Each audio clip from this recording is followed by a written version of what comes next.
എല്ലാവർക്കും പുതിയൊരു വീഡിയോയിലേക്ക് സ്വാഗതം. അപ്പോൾ ഞാനിപ്പോൾ നിൽക്കുന്നത് തെങ്കാശിയിലാണ്. കുറേ നാളുകൾക്ക് ശേഷം ഇപ്പോൾ കുറച്ച് വീഡിയോ ആയിട്ടാണ് വന്നിരിക്കുന്നത്.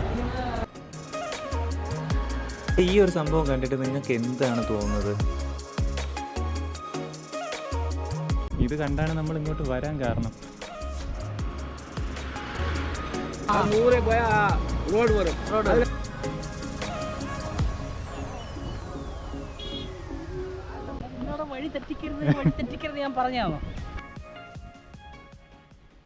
സമയം ഇപ്പോൾ 2 മണി കഴിഞ്ഞു. ഇപ്പോൾ നിങ്ങൾ കാണുന്നത് പുനലൂർ KSRTC ബസ് സ്റ്റാൻഡാണ്. നമ്മുടെ തെങ്കാശി യാത്ര ഇവിടുന്ന് ആരംഭിക്കുകയാണ്.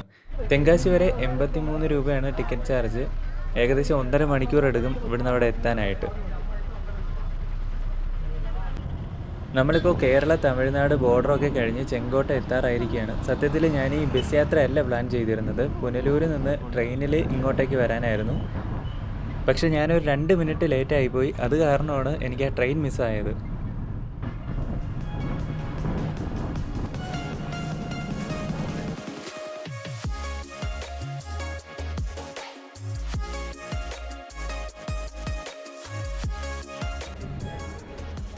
ഇതാണ് തെങ്കാശി പുതിയ ബസ് സ്റ്റാൻഡ്. സമയം ഇപ്പോൾ 3:40 ആയിട്ടുണ്ട്. പുനലൂരിൽ നിന്ന് 2:10 ബസ് എടുത്തത്. ഏകദേശം 1.5 മണിക്കൂറത്തെ യാത്ര ഉണ്ടായിരുന്നു. അപ്പോൾ ഇനിയൊരു ചായ കുടിക്കാം. അത് കഴിഞ്ഞിട്ട് വേണം ഇവിടെ എവിടെയെങ്കിലും ഒരു റൂം എടുക്കാൻ.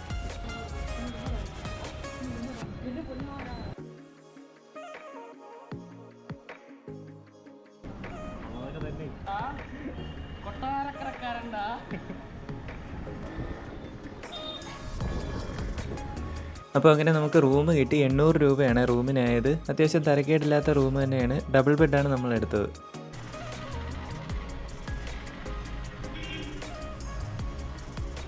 നമ്മൾ തെങ്കാശി ക്ഷേത്രത്തിന് അങ്ങോട്ട് പോകാമെന്ന് പറഞ്ഞ് ഇറങ്ങിയപ്പോഴേ ഇടയ്ക്ക് ഒരു ചെറിയൊരു സ്പോട്ട് കണ്ട്. ഇങ്ങനെ ഞങ്ങൾ നടന്ന് ഇങ്ങനെ കയറി വന്നപ്പോൾ കണ്ട കാഴ്ച കേട്ടോ.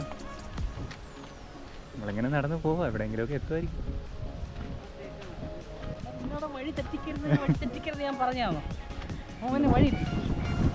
നമ്മള് ക്ഷേത്രത്തിലേക്ക് പോയി ഇറങ്ങി കേട്ടോ. അപ്പോഴത്തേക്ക് നമ്മൾ വിചാരിച്ചതെന്ന് വെച്ചാൽ നേരെ അത് മെയിൻ റോഡാണ്, അതുവഴി നേരെ അമ്പലത്തിൽ പോകുന്ന വിചാരിച്ചത്. അപ്പോഴത്തേക്ക് കാണാം സൈഡിലായിട്ട് നല്ല വൈബ് സ്ഥലം. അങ്ങനെ കയറി വന്നതാണ്. അങ്ങനെ നമ്മൾ നടന്ന് വന്നപ്പോഴാണ് എന്താ ഇവനെ കണ്ടത്. ഇവനിവിടെ ഒരു ബൈക്കിൻ്റെ പുറത്ത് ഇങ്ങനെ ഇരിക്കുകയായിരുന്നു. ഇങ്ങനെ നമ്മൾ വഴിയും ചോദിച്ച് ഇങ്ങനെ നടന്ന് വരികയാണ്. വഴിയുണ്ടോ? ഓട്ടാടാ ടാറ്റ. എടാ നിന്റെ പേരെന്തുവായിരുന്നു? കമലേഷ്. അവൻ്റെ പേര് ഞാൻ മറന്നുപോയി.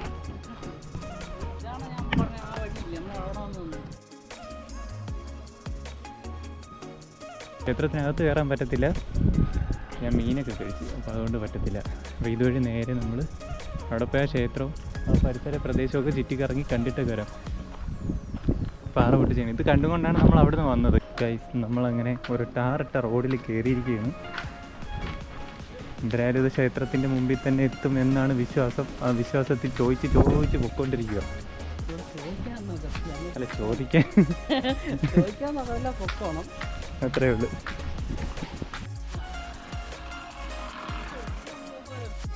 ഇവിടുന്ന് കുറച്ച് അങ്ങോട്ട് ചെന്നിട്ട് ഇടത്തോട്ട് പോയി കഴിഞ്ഞാൽ നേരെ ആ ക്ഷേത്രത്തിന് മുമ്പിൽ എത്താമെന്നാണ് പറഞ്ഞത്. അപ്പോൾ അങ്ങനെ നമ്മൾ അത് ലക്ഷ്യമാക്കി പോവുകയാണ് ഗൈസ്.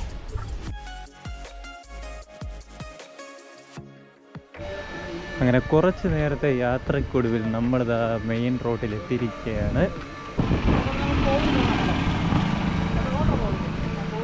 എല്ലാം കാണുന്നതാണ് കോവിൽ. നമ്മൾ ഈ നമ്മുടെ പുനലൂരിൽ നിന്ന് വരുന്ന റോഡാണ്, മെയിൻ റോഡാണ് തെങ്കാശിയിലേക്കുള്ള.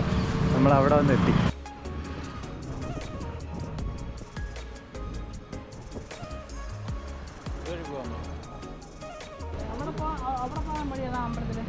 ഇതിലേ പോയി 100 പോയാൽ പോകും. അങ്ങോട്ട് പോകാം. അവിടെ പഴയ ബസ് സ്റ്റാൻഡ് വരും. ഇതിലേ പോയാൽ ഇതിലേ പോയിട്ട് ആൾ പോകണില്ല. ഇതുകൊണ്ട് ആൾ പോകണില്ല. 100 പോയാൽ റോഡ് വരും. അതിൽ അങ്ങോട്ട് പോയാൽ അമ്പലം വരും. ഈ ഒരു സംഭവം കണ്ടിട്ട് നിങ്ങൾക്ക് എന്താണ് തോന്നുന്നത്? എനിക്ക് തോന്നുന്നത് ഇതുവഴി നടക്കാനുള്ള വഴിയല്ലേ. അപ്പോൾ ഇതുവഴി സൈക്കിളൊക്കെ കൊണ്ട് കയറുമെന്നുള്ളത് കൊണ്ടായിരിക്കാം ചിലപ്പോൾ ഇങ്ങനെ ചെയ്തു വെച്ചിരിക്കുന്നത്. സംഭവം എന്തായാലും കൊള്ളാമല്ലേ.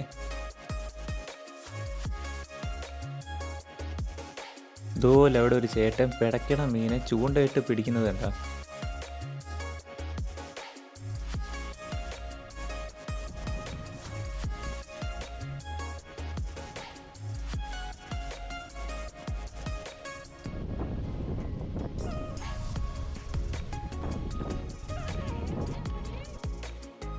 ഞാൻ നേരത്തെ നടന്നു വന്ന സ്ഥലമുണ്ടല്ലോ, ആ ഇൻ്റർലോക്ക് കിട്ട പനയൊക്കെ നിന്ന സ്ഥലം, അതാണ് ആ കാണുന്നത്. അവിടെ നിന്ന് ഇങ്ങോട്ടേക്ക് നോക്കിയപ്പോൾ ഒരുപാട് പശുക്കളൊക്കെ ഇവിടെ നിന്ന് മേയുന്ന കണ്ടായിരുന്നു. നല്ല ഭംഗിയായിരുന്നു കാണാൻ. എന്നാൽ പിന്നെ ഒരു വീഡിയോ എടുക്കാമെന്ന് വിചാരിച്ചാണ് ഞാൻ അവിടെ നിന്ന് ഇങ്ങോട്ട് നടന്നു വന്നത്. ഞാൻ ഇവിടെ എത്തിയപ്പോഴത്തേക്ക് അതെല്ലാം കൂടി അങ്ങോട്ട് പോയി. ഇനിയിപ്പോൾ ഞാൻ ഇവിടെ വന്നിട്ട് കാര്യമില്ലല്ലോ, ഞാനും പോണു.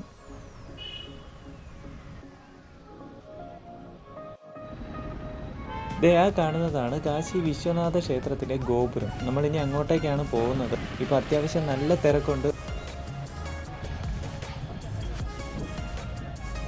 തെങ്കാശി എന്ന് കേട്ടാൽ മനസ്സിലേക്ക് ആദ്യം എത്തുന്നതെന്ന് പറഞ്ഞാൽ ഈ ഒരു ക്ഷേത്ര ഗോപുരമാണ്. തെങ്കാശിക്ക് തിലകക്കുറിയായി നിൽക്കുന്ന ഈ ഒരു ക്ഷേത്രം പണിയെടുപ്പിച്ചത് 13-ാം നൂറ്റാണ്ടിലെ പാണ്ഡ്യരാജാവാണ്.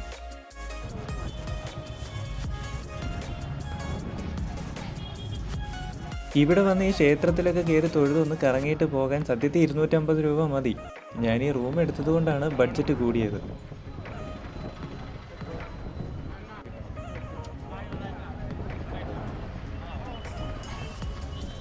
തെങ്കാശിയിലേക്ക് വരുന്നവർക്ക് വേണ്ടിയിട്ട് ഒരു കാര്യം പറയാം. ഇവിടെ 2 ബസ് സ്റ്റാൻഡാണുള്ളത്. തെങ്കാശി പുതിയ ബസ് സ്റ്റാൻഡുണ്ട്, പഴയ ബസ് സ്റ്റാൻഡും ഉണ്ട്. അപ്പോൾ ഞാൻ വന്നിറങ്ങിയത് പുതിയ ബസ് സ്റ്റാൻഡിലായിരുന്നു. അവിടെയാണ് ഞാൻ റൂം എടുത്തത്. നമ്മൾ അവിടെ നിന്ന് ഇങ്ങോട്ട് നടന്നു വന്നതുകൊണ്ടാണ് തിരിച്ചിപ്പോൾ ബസ്സിൽ പോകുന്നത്. ഈ 2 ബസ് സ്റ്റാൻഡും തമ്മിൽ 2 കിലോമീറ്ററോളം ദൂരമുണ്ട്. കാശി വിശ്വനാഥ ക്ഷേത്രത്തിന് തൊട്ടടുത്തായിട്ട് തന്നെയാണ് പഴയ ബസ് സ്റ്റാൻഡും സ്ഥിതി ചെയ്യുന്നത്. അപ്പോൾ ഇന്നത്തെ കാഴ്ചകളും വിശേഷങ്ങളും ഇത്രയേ ഉള്ളൂ. അപ്പോൾ നാളെ സുന്ദരപാണ്ഡ്യപുരത്തേക്കാണ് പോകുന്നത്. അവിടുത്തെ വിശേഷങ്ങളുമായി അടുത്ത വീഡിയോയിൽ വീണ്ടും കാണാം. ബൈ.